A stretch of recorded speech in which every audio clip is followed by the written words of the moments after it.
بسم الله الرحمن الرحيم.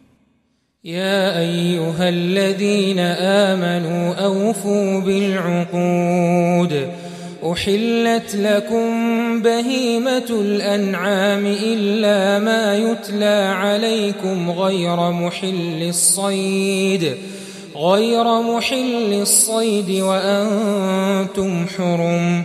إن الله يحكم ما يريد. يا أيها الذين آمنوا لا تحلوا شعائر الله ولا الشهر الحرام ولا الهدي ولا القلائد ولا آمين البيت الحرام يبتغون فضلا من ربهم ورضوانا. وإذا حللتم فاصطادوا. ولا يجرمنكم شنآن قوم أن صدوكم عن المسجد الحرام أن تعتدوا. وتعاونوا على البر والتقوى ولا تعاونوا على الإثم والعدوان. واتقوا الله إن الله شديد العقاب. حرمت عليكم الميتة والدم ولحم الخنزير وما أهل لغير الله به والمنخنقة والموقوذة والمتردية والنطيحة وما أكل السبع إلا ما ذكيتم وما ذبح على النصب وأن تستقسموا بالأزلام ذلكم فسق. اليوم يئس الذين كفروا من دينكم فلا تخشوهم واخشون. اليوم أكملت لكم دينكم وأتممت عليكم نعمتي ورضيت لكم الإسلام دينا. فمن اضطر في مخمصة غير متجانف لإثم فإن الله غفور رحيم. يسألونك ماذا أحل لهم قل أحل لكم الطيبات وما علمتم من الجوارح مكلبين تعلمونهن مما علمكم الله فكلوا مما أمسكن عليكم واذكروا اسم الله عليه واتقوا الله إن الله سريع الحساب. اليوم أحل لكم الطيبات وطعام الذين أوتوا الكتاب حل لكم وطعامكم حل لهم.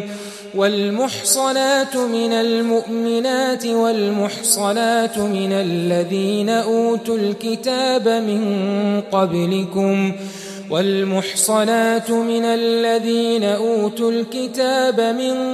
قبلكم إذا آتيتموهن أجورهن محصنين غير مسافحين ولا متخذي أخدان.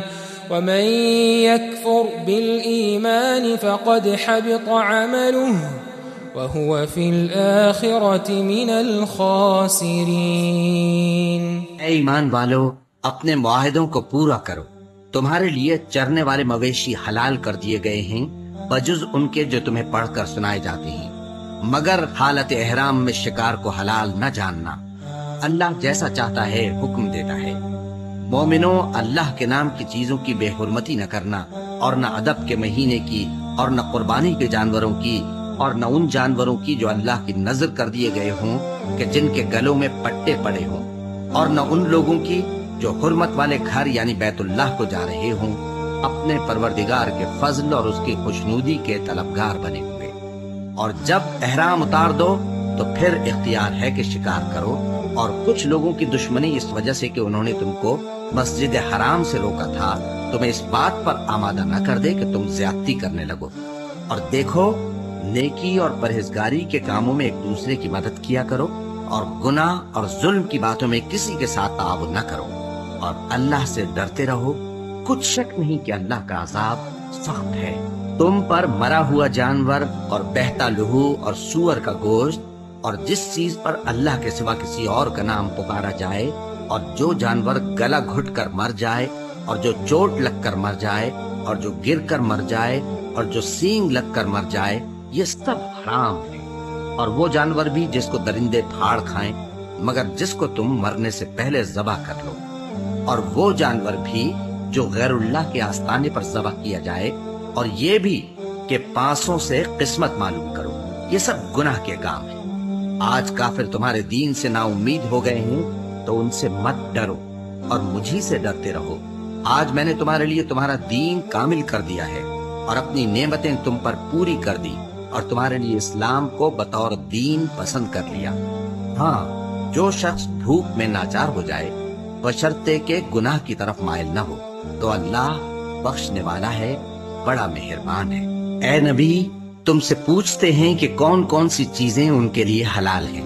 ان سے کہہ دو کہ سب پاکیزہ چیزیں تم کو حلال ہیں، اور وہ شکار بھی حلال ہے جو تمہارے لیے ان شکاری جانوروں نے پکڑا ہو جن کو تم نے سدھا رکھا ہو، اور جس طریق سے اللہ نے تمہیں شکار کرنا سکھایا ہے، اس طریق سے تم نے ان کو سکھایا ہو۔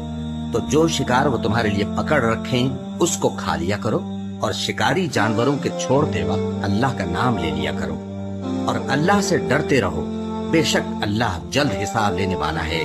آج تمہارے لیے سب پاکیزہ چیزیں حلال کر دی گئی، اور اہل کتاب کا کھانا بھی تم کو حلال ہے، اور تمہارا کھانا ان کو حلال ہے۔ اور پاک دامن مومن عورتیں اور پاک دامن اہل کتاب عورتیں بھی حلال ہیں، جبکہ ان کا مہر انہیں دے دو۔ اور نکاح سے عفت قائم رکھنی مقصود ہو، نہ کہ کھلی بدکاری کرنی اور نہ چھپی دوستی کرنی۔ اور جو شخص ایمان کا منکر ہوا، اس کے عمل ضائع ہو گئے، اور وہ آخرت میں نقصان پانے والوں میں ہوگا۔